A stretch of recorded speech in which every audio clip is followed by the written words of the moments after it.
कुछ लोग पूरे जीवन भर मेहनत करते हैं लेकिन उसका फल उन्हें प्राप्त नहीं होता है, और कुछ लोग पूरे जीवन बुरे कर्म करते रहते हैं और बावजूद इसके वो अच्छा जीवन जीते हैं। इसी प्रश्न का उत्तर जानने के लिए एक युवक एक सन्यासी के पास पहुंचा और सन्यासी के पास पहुंचकर उसने सन्यासी से कहा कि हे गुरुदेव, मैं कर्म के सिद्धांत के बारे में कुछ समझ नहीं पाता हूँ। जितना ही मैं इसके बारे में सोचता हूँ उतना ही उलझ जाता हूँ। कर्मों का फल बड़ा रहस्यमयी तरीके से मिलता है और वो तरीका क्या है ये मैं जानता नहीं हूँ। जहाँ जहाँ मैं अपने आसपास देखता हूँ तो पाता हूँ कि जो बुरे कर्म कर रहे हैं वो जीवन में फल फूल रहे हैं, और जो लोग ईमानदार हैं, जो अपने सिद्धांतों पर कायम रहते हैं, वो लोग अपना जीवन कष्ट और दुख में जी रहे हैं। आखिर इसका कारण क्या है? आप जैसा ब्रह्मज्ञानी ही कर्म के सिद्धांत के बारे में पूरी जानकारी दे सकता है, जिससे पूरी मानव जाति ये समझने में सक्षम होगी कि अच्छे कर्म का फल अच्छा ही मिलता है और इसीलिए वो कभी भी बुरे कर्म की तरफ आकर्षित नहीं होंगे। सन्यासी ने पेड़ की तरफ इशारा करते हुए उस युवक से कहा कि इस पेड़ की शाखाओं को ध्यान से देखो। इस पे एक सांप रेंगता हुआ चिड़िया के घोंसले की तरफ जा रहा है। शायद वो चिड़िया के बच्चों को खाना चाहता है। चिड़िया के बच्चे अभी नादान हैं, बेचारे उड़ भी नहीं पाते। तुम उन बच्चों को कैसे बचा सकते हो? उस युवक ने कहा कि गुरुदेव, अगर मैं इस पेड़ पर चढ़ना जानता तो मैं उस सांप को उस शाखा से नीचे गिरा देता और नीचे गिराकर उसे मार देता ताकि वो किसी को भी क्षति ना पहुंचा पाए। लेकिन मैं तो दुर्भाग्यवश पेड़ पर चढ़ना जानता ही नहीं हूं। भला मैं किस प्रकार इसे बचा सकता हूं? दूसरा कोई रास्ता मुझे नजर भी नहीं आता है। ये उत्तर पाकर सन्यासी ने उस युवक से कहा कि पहले तुम मुझे इस सवाल का जवाब देना, फिर मैं तुम्हारे प्रश्न का उत्तर तुम्हें दूंगा। घर पर जाओ, अपने घर वालों से इस प्रश्न का उत्तर पूछो, अपने दोस्तों से पूछो और 2 दिन बाद मेरे पास आना। मैं तुम्हें यहीं पर मिलूंगा और जो भी उत्तर तुम्हें संतुष्टिपूर्ण लगे उस उत्तर को मुझे आकर बताना। युवक अपने प्रश्न का उत्तर ना पाकर निराशाजनक स्थिति में वहां से अपने घर की तरफ चल पड़ा। गांव का कच्चा रास्ता था। मौसम बड़ा सुहावना हो रखा था। ठंडी हवा का आनंद लेते हुए वो युवक यही सोच रहा था कि आखिर किस प्रकार उस सांप से उस चिड़िया के घोंसले को बचाया जा सकता है। और इसी सोच विचार में डूबा हुआ जब वो कच्चे रास्ते से अपने घर की तरफ बढ़ रहा था तो अचानक उसका पैर एक चींटियों के बिल पर पड़ गया, जिससे कि बहुत सारी चींटियों ने वहीं पर धरती पर अपने प्राण त्याग दिए। जब उसकी नजर उस चींटियों के बिल पर पड़ी तो उस युवक को बहुत हताशा हुई। उसका मन बहुत दुखी हो गया। उसने सोचा कि मैं सन्यासी के प्रश्न के बारे में ख्वामखा इतना गहराई से सोच रहा हूँ। मुझसे कितनी बड़ी भूल हो गई। अगर मैं सोच में ना डूबा होता तो शायद ये चींटियां मेरे पैरों तले नहीं आती। युवक बड़ा करुणावान था, इसीलिए तो उसके मन में इतनी संवेदना पैदा हुई कि चींटियां उसके पैरों तले आ गई और उसका मन इतना दुखी हो गया, इतना पश्चाताप से भर गया। वरना तो दुनिया में ऐसे भी लोग हैं जो इंसान को ही क्षति पहुंचा देते हैं, लेकिन फिर भी उनके मन में कोई करुणा का उदय ही नहीं होता, कोई पश्चाताप का भाव उनके मन में भरता ही नहीं। युवक ने मन ही मन में निश्चय किया कि मैं इस प्रश्न के बारे में ज्यादा नहीं सोचता हूँ, सीधा जाकर अपनी पत्नी से इसके बारे में पूछूंगा, फिर अपने दोस्तों से पूछूंगा और जो भी उत्तर मुझे संतुष्टिपूर्ण लगेगा वो सन्यासी को जाकर बता दूंगा। और जब ये सोच रहा था तो उसे ठोकर लगी और वो जमीन पर गिर पड़ा और उसका घुटना लहूलुहान हो गया। अब फिर से उस युवक को अपने ऊपर गुस्सा आ गया कि आखिर मैं ये सब सोच ही क्यों रहा हूँ। जब मैंने निश्चय ही कर लिया कि उसके बारे में सोचना ही नहीं है तो उसके हल के बारे में भी क्यों सोच रहा हूँ। इसीलिए वो खड़ा होकर अपने घुटने को सहलाते हुए उस पर थोड़ी मिट्टी लगाकर अपने घर की तरफ लंगड़ाते हुए चलने लगा। लंगड़ाते हुए जब वो अपने घर पहुंचा तो उसकी पत्नी ने उसे देखा और दौड़कर उससे पूछा कि आपके पैर में क्या हो गया, आप इस तरह लंगड़ाकर क्यों चल रहे हैं। लेकिन वो युवक सन्यासी के प्रश्न का उत्तर पाने के लिए अंदर से जिज्ञासा से भरा हुआ था। उसने अपनी पत्नी से कहा कि इस घुटने को छोड़ो, मैं तुमसे जो पूछता हूँ उसका उत्तर मुझे साफ साफ देना, सोच कर देना, और जो भी तुम्हारे मन में उत्तर पैदा हो उसे साफ साफ मुझे बता देना। उसकी पत्नी ने पूछा कि बताओ क्या पूछना चाहते हो। तो उस युवक ने कहा कि एक सांप एक पेड़ पर चढ़कर चिड़िया के बच्चों को खाने के लिए उसकी तरफ बढ़ रहा है। बच्चे अभी छोटे हैं, आसमान में उड़ नहीं सकते हैं, अपनी रक्षा नहीं कर सकते हैं और ना ही चिड़िया वहां पर है। तो तुम किस प्रकार चिड़िया के बच्चों को बचा सकती हो? उसकी पत्नी ने यह प्रश्न सुना और गहरी दृष्टि अपने पति पर डालते हुए उससे पूछा कि आपको हो क्या गया है? आप ये किस तरह का प्रश्न पूछ रहे हैं? पूछना है तो ये पूछिए कि घर का काम खत्म हुआ कि नहीं हुआ। अब युवक थोड़ा झल्ला गया। झल्लाहट में उसने अपनी पत्नी से कहा कि जो पूछता हूं उसके बारे में बताओ, और इस प्रश्न का क्या उत्तर हो सकता है, मुझे सीधा सीधा ये बताओ। अब पत्नी ने भी सोचा कि शायद कोई बड़ी बात होगी, इसीलिए इतना गुस्से से पूछ रहे हैं। इसीलिए उसकी पत्नी ने बड़ा सीधा सीधा उत्तर दे दिया। उसने कहा कि मुझे क्या पड़ी है चिड़िया के बच्चे को बचाने की, पहले मैं अपना घर तो बचा लूं, अपने घर को तो संवार लूं, फिर ही तो किसी की चिंता करूंगी। अपना पेट तो यहाँ पर भरता नहीं है, दूसरे की चिंता करते फिरो। युवक को ये एहसास हो गया कि मेरी पत्नी इस प्रश्न का उत्तर नहीं दे सकती, इसीलिए वो अपने मित्र मंडली में पहुंचा और उनसे जाकर इस सवाल के बारे में पूछा। एक मित्र ने उत्तर दिया कि बड़ा सा बांस अपने हाथ में ले लो और उस बांस से उस सांप को नीचे जमीन पर गिरा दो। इससे ना तो तुम्हें खतरा होगा और साथ के साथ वो चिड़िया के बच्चे भी सुरक्षित हो पाएंगे। दूसरे मित्र ने कहा कि बांस को उस सांप तक पहुंचाना बड़ा मुश्किल हो सकता है, क्योंकि पेड़ की शाखाएं इधर उधर फैली हुई होती हैं और उनके बीच में से उस बांस को उस सांप तक पहुंचाना बहुत ही असंभव कार्य प्रतीत होता है।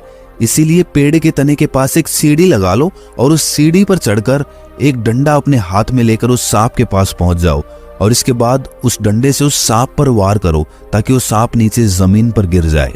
इस उत्तर का विरोध करते हुए उसके एक और दोस्त ने कहा कि यह भी हो सकता है कि तुम्हें उस सांप को छूने की आवश्यकता ही ना पड़े, तुम उस घोंसले को उठाकर उस पेड़ पे से नीचे उतार कर ले आओ, जिससे कि वो सांप उस घोंसले तक पहुंच ही ना पाए।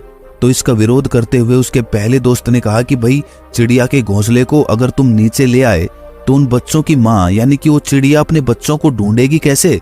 वो तो बेचारी वियोग में अपने प्राण त्याग देगी। तो ये तो कोई सही तरीका नहीं लगा। काफी जिद बहस होने के बाद उस युवक ने फैसला किया कि सबसे अच्छा तरीका यही है कि सीढ़ी लगाकर उस पेड़ पर चढ़ जाओ, डंडे से उस सांप पर वार करो जिससे कि वो जमीन पर गिर जाए। इसके बाद तो वो चिड़िया के बच्चे सुरक्षित रहेंगे। और ये उत्तर पाकर 2 दिन बाद वो युवक उस सन्यासी के पास पहुंचा। सन्यासी उसी पेड़ की छांव में बैठा हुआ अपने ध्यान में मग्न था।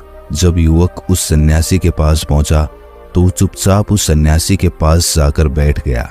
उसने उस सन्यासी को टोका नहीं, क्योंकि वो ध्यान में मग्न था और युवक नहीं चाहता था कि वो सन्यासी अपने ध्यान में से बाहर आए, इसीलिए वो खुद उनके ध्यान से बाहर आने का इंतजार करने लगा। कुछ देर बाद जब सन्यासी ने अपनी आंखें खोली तो उसने युवक से कहा कि मैं तुम्हारा ही इंतजार कर रहा था, क्या तुम इसका उत्तर ढूंढ भी पाए या नहीं? क्या तुम्हें कोई उत्तर संतोषजनक लगा? तब उस युवक ने अपना उत्तर उस सन्यासी को बता दिया। ये उत्तर सुनकर सन्यासी जोर जोर से हंसने लगा। इतना जोर से हंसा कि उसके पेट में दर्द होने लगा। ये हंसी देखकर वो युवक बड़ा आश्चर्यचकित हो गया।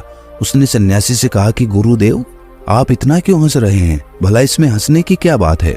सन्यासी उसको इशारे से चुप करते हुए बोला कि अभी मेरी हंसी रुकने दो, फिर मैं तुम्हें बताऊंगा।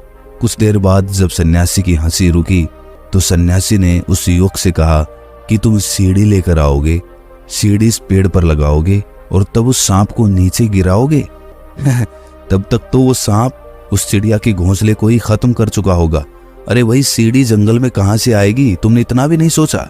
युवक भी ये उत्तर सुनकर बड़ा सोच में पड़ गया कि सन्यासी कह तो ठीक रहा है। अगर मैं घर से सीढ़ी लेने के लिए गया तब तक तो वो सांप उस चिड़िया के बच्चों को खा चुका होगा। आखिरकार युवक हाथ जोड़कर उस सन्यासी के पैरों में गिर पड़ा और उससे पूछा कि गुरुदेव, मैं बड़ा दुखी हो गया हूँ, कृपया करके आप ही मुझे इसका उत्तर बताएं। इस प्रश्न के बारे में सोचता हुआ जब मैं घर जा रहा था तो मेरे पैरों तले चींटियां आ गई और उन चींटियों की जान मेरी वजह से चली गई। उसके बाद ठोकर खाकर मैं खुद गिर पड़ा, जिससे कि मेरा घुटना लहूलुहान हो गया और इसका गुस्सा मैंने अपनी पत्नी पर निकाला। इस प्रश्न ने मुझे बहुत दुखी किया है महात्मन, कृपया करके इस प्रश्न का उत्तर दें। मैं अपने प्रश्न को भूल चुका हूँ और ये प्रश्न मेरे मन पर हावी हो चुका है। सन्यासी ने करुणावान नेत्रों से उस युवक की तरफ अपनी दृष्टि दौड़ाई। इसके बाद उस युवक से कहना शुरू किया।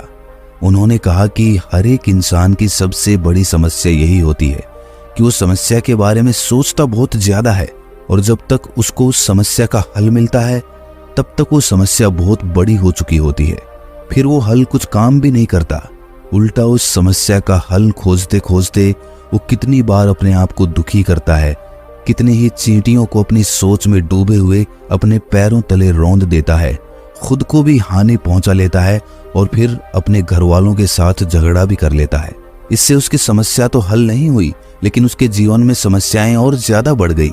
इसीलिए सबसे ज्यादा आवश्यक यही है कि वर्तमान में रहकर पहले उस प्रश्न के बारे में गहराई से सोचा जाए और फिर ये विचार किया जाए कि क्या सच में ये प्रश्न भी है या फिर ये सिर्फ एक माया का रूप है जो आपके मन को, आपके मनोमस्तिष्क को असमंजस में डाल देगा। युवक ने कहा कि गुरुदेव, मैं कुछ तो समझा हूं, लेकिन आपकी बात को पूरी तरह से नहीं समझा हूं। मैं ये तो समझ गया कि आपने जो प्रश्न पूछा उस प्रश्न ने मुझे वर्तमान से खींचकर भविष्य में स्थापित कर दिया। इसीलिए मैं सोच में डूबा हुआ जब रास्ते से जा रहा था तभी मेरे पैरों तले वो चींटियां आई। अगर मैं वर्तमान में होता तो मैं उन चींटियों को देख पाता और खुद अपना घुटना भी नहीं छिलवाता और साथ के साथ मेरा परिवार के साथ भी कोई झगड़ा नहीं होता। सिर्फ मेरे वर्तमान में ना उपस्थित होने के कारण ये सारी समस्याएं पैदा हुई और मैं वर्तमान में इसीलिए उपस्थित नहीं रह पाया क्योंकि मेरे मन में आपका प्रश्न चल रहा था। मेरा मस्तिष्क विचारों में डूबा हुआ था और अक्सर यही होता है, जब विचारों में डूबे हुए होते हैं तो प्रकृति के अनमोल खजाने को हम चूक जाते हैं। हमसे बहुत बड़ी बड़ी गलतियां हो जाती हैं जिनका एहसास हमें बहुत बाद में होता है। लेकिन मैं अब भी यही जानना चाहता हूं कि इस प्रश्न का उत्तर क्या हो सकता है। तब सन्यासी ने बड़े निर्मल भाव से कहना शुरू किया कि तुम उस चिड़िया के बच्चे को बचाने के लिए कुछ भी नहीं कर सकते थे। ये प्रकृति का नियम है। और क्या तुम प्रकृति से बड़े हो सकते हो? वो नागिन जो उस पेड़ पर उस चिड़िया के बच्चे को अपना आहार बनाना चाहती थी, वास्तविकता में वो खुद गर्भवती थी और उसे अपने बच्चों को जन्म देने के लिए ऊर्जा की आवश्यकता थी। उसे खाना चाहिए था। वो भूखी थी बहुत दिनों की और इसीलिए वो नागिन भी अपनी जगह गलत नहीं थी। वो इतनी मेहनत करके इस पेड़ पर चढ़ी थी और अगर तुम उसका आहार उससे छीनते तो तब भी तुम पाप के भागी तो बनते ही। अपने मन में तो तुम ये सोचते कि तुमने एक बहुत बड़ा पुण्य कर्म किया है, लेकिन वास्तविकता में तुमने बहुत बड़ा पाप किया होता। प्रकृति के नियम अपने अनुसार चलते हैं। हम ही उन नियमों को तोड़ मरोड़ कर देखते हैं और इसीलिए फल की इच्छा करने लगते हैं। वास्तविकता में जिसे हम पुण्य कर्म कहते हैं, क्या वो सच में पुण्य कर्म होते भी हैं? इंसान को भूखा तड़पते देखकर हम आगे बढ़ जाते हैं और वहीं पर कोई जानवर हमारे पास आकर अपनी पूंछ हिलाने लगता है तो हम उसे खाना खिलाने लगते हैं। जो मनुष्य अपने अहंकार से मुक्त होकर निस्वार्थ भाव से बिना किसी ईर्ष्या के किसी की सहायता करता है तो वही कर्म फलित होता है। लेकिन याद रहे, उस कर्म के साथ फल की चिंता जुड़ी हुई नहीं होनी चाहिए। अगर किसी कर्म में फल की इच्छा जाहिर हो रही है तो वो कर्म नहीं रह जाता, वो हमारा स्वार्थ होता है। इसीलिए कोई भी कर्म करने से पहले उसके फल की चिंता कभी मत करना। लेकिन यहाँ तो बिल्कुल उल्टा होता है। जो भी कर्म हम करते हैं उसकी फल की चिंता पहले ही कर लेते हैं। पढ़ाई कर रहा हूँ तो ये सुनिश्चित पहले ही कर लिया जाता है कि बड़े होकर क्या बनना है। अगर मंदिर में जाते हैं तो भगवान से क्या मांगना है, क्या प्रार्थना करनी है, ये भी पहले ही सुनिश्चित कर लिया जाता है। और वास्तविकता में अगर खुद को परखा जाए तो हमारा ज्यादातर समय उस फल की चिंता में ही व्यतीत होता है। हम ये कर्म करेंगे तो हमें ये फल प्राप्त होगा, अगर मैं इतनी मेहनत करूंगा तो मुझे फल जल्दी प्राप्त होगा, और तमाम तरह के विचार हमारे मस्तिष्क में चलते रहते हैं। आप खुद सोचिए, अगर इस तरह के विचार के साथ कर्म किए जाएंगे तो क्या वास्तव में वो कर्म कहलाएंगे? अपने आप से सवाल करिए। अगर सिर्फ आप कर्म करते, फल की चिंता ना करते, तो सोचिए आप उस कर्म को कितनी गहराई से करते। लेकिन यहाँ पर एक बड़ी समस्या खड़ी होती है। अगर कर्म के फल की चिंता नहीं की जाएगी तो कर्म किया ही क्यों जाएगा? ये सवाल पूछा जा सकता है। एक इंसान बड़ा होकर डॉक्टर बनना चाहता है, इसीलिए वो डॉक्टर बनने की पढ़ाई करेगा। अगर वो ये सोचेगा ही नहीं कि उसे बड़ा होकर डॉक्टर बनना है तो वो डॉक्टर की पढ़ाई क्यों करेगा? और अगर इसी तरह सोचा जाए तो फिर तो बुरा कर्म करने से पहले भी इंसान कभी सोचेगा ही नहीं, क्योंकि फल की चिंता तो करनी नहीं है। तो बुरा कर्म और अच्छा कर्म, इस तरह की चीज तो कुछ होगी ही नहीं दुनिया में। फिर तो बुरे कर्म करने वाले भी अपने आप को महान समझने लगेंगे। बिल्कुल, ये सवाल सही है। लेकिन अगर गहराई से सोचा जाए तो जो कर्म के पीछे का भाव होता है वो आवश्यक होता है। अगर आप कोई कर्म कर रहे हैं और उस कर्म को करने के प्रति आपके मन में किसी को ठेस, किसी को हानि पहुंचाने की इच्छा है, तो आप अपने आप को ही हानि पहुंचाएंगे। तो उस कर्म का फल भी स्वाभाविक रूप से पीड़ादायक ही होगा आपके लिए। उसी प्रकार अगर कोई इंसान दूसरे इंसान की तकलीफ को देखकर ये सोचता है कि मुझे डॉक्टर बनना है, दूसरों की बीमारी दूर करनी है, तो ये उसका भाव सच्चा है और इसीलिए जब वो कर्म करेगा तो उसका फल भी उसे वैसा ही प्राप्त होगा। लेकिन दूसरे प्राणियों के हित के बारे में भाव पैदा किए बिना अगर कोई इंसान डॉक्टर बन भी जाता है तो वो एक अच्छा इंसान नहीं बन पाएगा। लेकिन जिसके मन में भाव अच्छा होगा, चाहे वो डॉक्टर ना भी बनना चाहेगा, लेकिन वो एक इंसान अच्छा बनेगा और वो भविष्य में अच्छा फल प्राप्त करेगा। जीवन को बेहतर तरीके से जीना, जीवन में करुणा का भाव उदय होना, दूसरों के प्रति प्रेम जागृत होना, यही जीवन के आनंद होते हैं। और जो मनुष्य इन भावों को अपने मन में जगा लेता है वो देवता स्वरूप हो जाता है। किसी भी कर्म को करने में निष्ठा, प्रेम और करुणा होनी चाहिए। उसके बाद उसका फल जो भी प्राप्त होता है उसे प्रसाद समझकर ग्रहण कर लेना चाहिए। लेकिन लोग अपने कर्म को करुणापूर्ण होकर, प्रेम से भरकर, निष्ठापूर्वक करने की बजाय उस कर्म के फल की चिंता में ही अपना समय व्यतीत करते रहते हैं, उसी के बारे में सोचते रहते हैं और इसकी वजह से उन्हें तकलीफ भी बहुत होती है, क्योंकि जो फल प्राप्त होगा वो कब होगा ये कभी भी सुनिश्चित नहीं होता है। प्रकृति के नियम किसी एक इंसान के लिए नहीं बदले जा सकते हैं, वो हर एक इंसान के लिए बराबर काम करते हैं। आपके लिए या मेरे लिए या कोई आदमी जो मंदिर में जाकर भगवान के सामने प्रार्थना कर रहा है, उसके लिए प्रकृति के नियम कुछ अलग नहीं हो सकते हैं। प्रकृति का नियम अगर भगवान भी अवतार बनकर धरती पर पैदा हो रहा है तो उसके लिए भी उसी तरह से काम करेंगे जिस तरह एक साधारण इंसान के लिए करते हैं। रास्ते पर चलने वाला आदमी अगर बार बार अपनी मंजिल के बारे में सोचेगा तो वो रास्ते का आनंद कभी नहीं उठा पाएगा, उल्टा वो रास्ते से थक जाएगा। बार बार ये सोचेगा कि मंजिल अभी तक तो नहीं आई, इतनी देर हो गई मुझे चलते हुए, और ये सोच सोच कर वो खुद को तकलीफ देता रहेगा। लेकिन मंजिल उसके सोचने से या उसके विचारने से या उसके तकलीफ में होने से उसके पास चलकर नहीं आएगी। मंजिल तो सबके लिए उतनी ही दूर होती है, लेकिन जो लोग रास्ते का आनंद लेते हुए चलते हैं उनके लिए मंजिल दूर भी होती है, लेकिन दूर होने के बाद भी उन्हें थकावट महसूस नहीं होती है। वो अपने फल की चिंता नहीं कर रहे हैं, मंजिल पर पहुंचने की उन्हें जल्दी नहीं होती है। और जो अपनी मंजिल पर जल्दी से जल्दी पहुंचना चाहता है वो थोड़ी ही देर में थक जाता है। इसके बाद वो अपना रास्ता बदल लेता है, अपनी मंजिल बदल लेता है और उस मंजिल पर भी नहीं पहुंच पाता, और इस तरह दर बदर भटकते भटकते वो किसी मंजिल तक नहीं पहुंच पाता और आखिर में थक कर अपनी एक जगह पर बैठ जाता है और खुद ये सोचता है कि शायद मुझसे ही कुछ गलती हो गई और इसीलिए मैं अपनी मंजिल तक पहुंच नहीं पाया। 1000 जगह कुआं खोदने से अच्छा है एक जगह पर मिट्टी को खोदा जाए, तो शायद वहां पर पानी निकलने की संभावना ज्यादा बनेगी। कर्म का फल किस प्रकार मिलेगा, किस रूप में मिलेगा, कितना मिलेगा, ये सब वो सवाल हैं जिनसे हम खुद को परेशान करते रहते हैं, लेकिन इनका जवाब किसी के पास नहीं होता है। इसीलिए इनका उत्तर खोजने के लिए किसी के पास मत चले जाना, वरना तो सिर्फ आपका बेवकूफ बनाया जाएगा। जीवन को भरपूर आनंद के साथ जीना अपने आप में जीवन जीने का लक्ष्य होता है, और उससे बड़ा लक्ष्य जीवन का क्या हो सकता है। अगर आप अपने जीवन को मग्न होकर आनंद में जीते हैं तो भला इससे बड़ा आनंद, इससे बड़ा लक्ष्य जीवन का क्या हो सकता है। और समझ लेना यह भी आवश्यक है कि आनंद और सुख में बहुत बड़ा अंतर होता है। सुख को आनंद समझने की गलती मत करना। एसी में बैठने से आपको सुख मिल सकता है, लेकिन आनंद तो आपको सुहावनी हवाओं में या बारिश में भी प्राप्त हो सकता है, या धूप में भी मिल सकता है, या फिर आंधी में भी प्राप्त हो सकता है। आनंद किसी चीज से बंधा हुआ नहीं होता।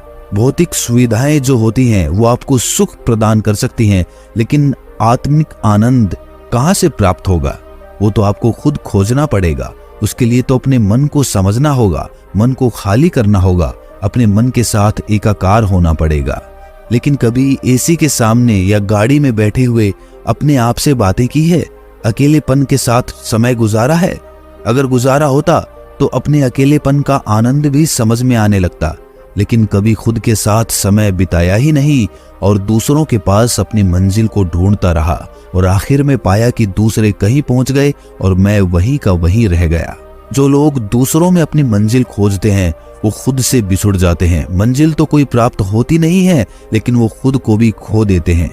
अपने आप से प्रेम करो, जीवन जीने को अपना लक्ष्य बनाओ, दूसरों में अपने आप को मत खोजो, अपनी आंखों में खुद की सच्चाई को देखने की कोशिश करो।